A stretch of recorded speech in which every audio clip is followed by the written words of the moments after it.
আসসালামু আলাইকুম রহমতুল্লাহ। আজকে কাজ থেকে বের হওয়ার পরে ভাবলাম একটু পার্কে গিয়ে হেঁটে আসি।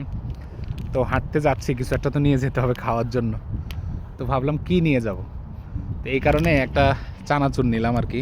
এটা চানাচুর মুড়ি আর কি, বেসিক্যালি এটা মুড়ি, যে আমরা বাংলাদেশের রুচি টুচির মুড়ি খেতাম ওই রকম কিছু আর কি। তো যেটা দেখলাম যে এখানে এটা প্রাইসই বলা যায় আর কি, 2 পাউন্ডের মতো পড়ে। অথচ বাংলাদেশে যদিও 2 পাউন্ড এখানের জায়গা অনুযায়ী খুব বেশি না, কিন্তু বাংলাদেশে কনভার্ট করলে এটা প্রায় 300-350 টাকা এরকম পড়ে যায় আর কি। তো এখানে আবার একটা ইয়ার দিক কি জানেন, বাংলাদেশে যে জিনিসটা খুব বেশি দামি এখানে ওই জিনিসটার দাম কম, আবার বাংলাদেশের কম দামি জিনিসের এখানে দাম বেশি। তো এই আর কি, এরকম থাকে ডিফারেন্ট ইস্যু।